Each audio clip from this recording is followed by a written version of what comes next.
Hello guys, आप सभी का स्वागत है मेरे YouTube channel study with housewife में। तो आज हम यहाँ पे मध्य प्रदेश महिला पर्यवेक्षक 2025 के बारे में हम यहाँ डिस्कशन करेंगे कि रिज़ल्ट की डेट घोषित हो गई है। 160 मार्क्स वाले अभ्यर्थी क्या करना है, क्या नहीं करना है, आपत्ति का निस्तारण हो गया है, हो चुका है, कितना कट ऑफ रहेगा और कौन सी जो हार्ड शिफ्ट है उसमें 5 से 6 मार्क्स बढ़ेंगे और मध्य प्रदेश महिला पर्यवेक्षक का रिज़ल्ट जून में कौन से डॉक्यूमेंट तैयार करना है, इन सब चीज़ों के बारे में हम डिस्कस करेंगे। जैसे कि हमको पता है कि महिला पर्यवेक्षक 2025 में जो एग्ज़ाम हुए थे वो 7 मार्च से 13 अप्रैल तक चले, ठीक है। कई शिफ्ट में चला है, ठीक है। फिर उसके बाद आंसर शीट आई है, फिर आपत्तियाँ लगाई गई हैं, है ना। क्योंकि कई क्वेश्चन पर कंफ्यूजन था। एमपीएसबी की तरफ से रिज़ल्ट घोषित कर दी गई और हमको ये पता है कि एमपीएसबी की तरफ से रिज़ल्ट की डेट घोषित कर दी गई है। कहा जा रहा है कि 15 जून तक रिज़ल्ट आने की संभावना है और एमपीएसबी के द्वारा भी यह कहा गया है कि ये कहा गया है कि 15 जून तक आ सकता है रिज़ल्ट, मतलब जून के मध्य में रिज़ल्ट के बीच में रिज़ल्ट आ सकता है। और नेक्स्ट बात हम करें कि जो कि आपत्ति का निस्तारण हो चुका है और आपका रिज़ल्ट तैयार हो चुका है, ठीक है। जैसे कि ऑनलाइन डाटा फीडिंग चल रहा है।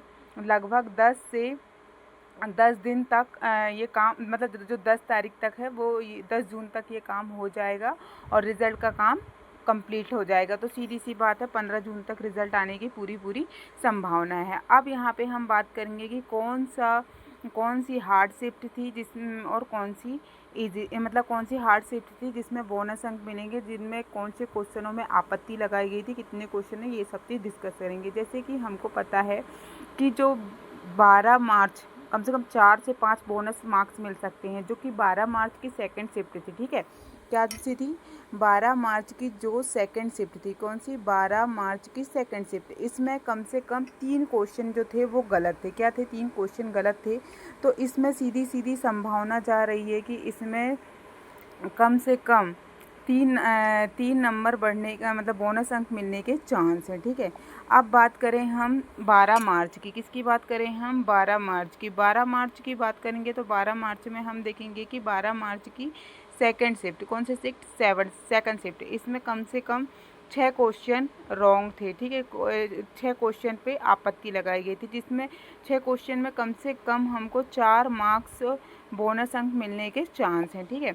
अब बात करें हम 18 मार्च की फर्स्ट शिफ्ट की, किसकी? 18 मार्च की फर्स्ट शिफ्ट की, जिसमें से कम हमको 4 बोनस अंक मिलने के पूरे चांस हैं। कितने? 4 अंक बोनस मिलने के चांस है, ठीक है। अब बात करें हम 24 मार्च की सेकंड शिफ्ट की, किसकी? 24 मार्च की सेकंड शिफ्ट की, जिसमें कम से कम 5 क्वेश्चनों में आपत्ति लगाई गई थी, जिसमें से 5 क्वेश्चनों में से कम हमको 3 नंबर मिलने के, बोनस अंक मिलने के चांस हैं।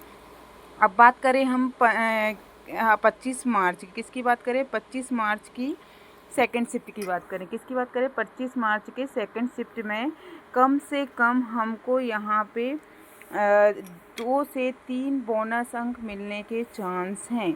अब बात करें हम 1 अप्रैल की, हम 1 अप्रैल की बात करें, यहाँ पे 1 अप्रैल की हम फर्स्ट शिफ्ट के बारे में बात कर रहे हैं। किसकी? फर्स्ट शिफ्ट की बात कर रहे हैं, जहाँ पर कम से कम हमको 7 क्वेश्चनों पे आपत्ति लगाई थी। 7 क्वेश्चनों में से कम हमको 5 नंबर मिलने के, बोनस अंक के बहुत ज़्यादा चांसेस हैं।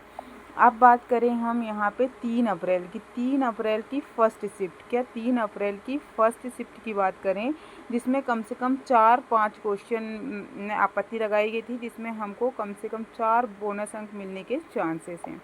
अब इसके बाद करें हम 3 अप्रैल के सेकंड शिफ्ट की, सेकंड शिफ्ट की बात करें, इसमें भी वही है, कम से कम 5 क्वेश्चनों में आपत्ति लगाई गई, तो इसमें कम से कम हमको 3 बोनस अंक मिलने के यहाँ पे भी हमको चांसेस हैं। अब बात करें हम 13 अप्रैल की, 13 अप्रैल की सेकंड शिफ्ट की बात करें तो यहाँ पे जो है कम से कम 6 क्वेश्चनों पे क्या लगाई गई थी? आपत्ति लगाई गई थी। 6 क्वेश्चनों में कम से कम हमको 4 से 5 बोनस अंक मिलने के चांसेस हैं, ठीक है।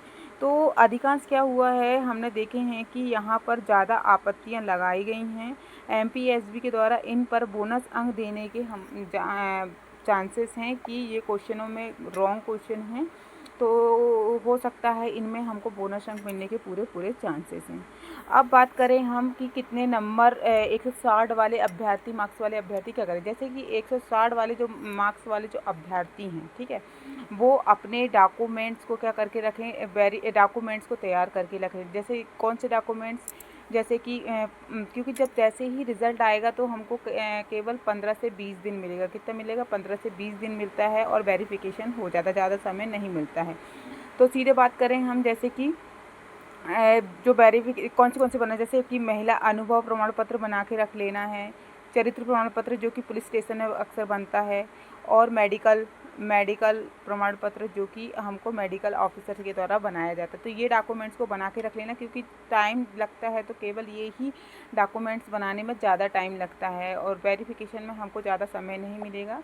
इसलिए यदि जिसके 160 मार्क्स वाले अभ्यर्थी हैं उनको ये जो डॉक्यूमेंट्स हैं उनको तैयार करके रख लेना चाहिए। बाकी जो डॉक्यूमेंट्स होते हैं वो तो ईज़िली बन जाते हैं। तो गाइज़, मेरे द्वारा दी जानकारी आपको अच्छी लगी हो तो प्लीज़ लाइक एंड सब्सक्राइब करें, और इसी तरह से कोई भी न्यू अपडेट आती तो मैं आप तक ज़रूर पहुंचाऊंगी। Thank you.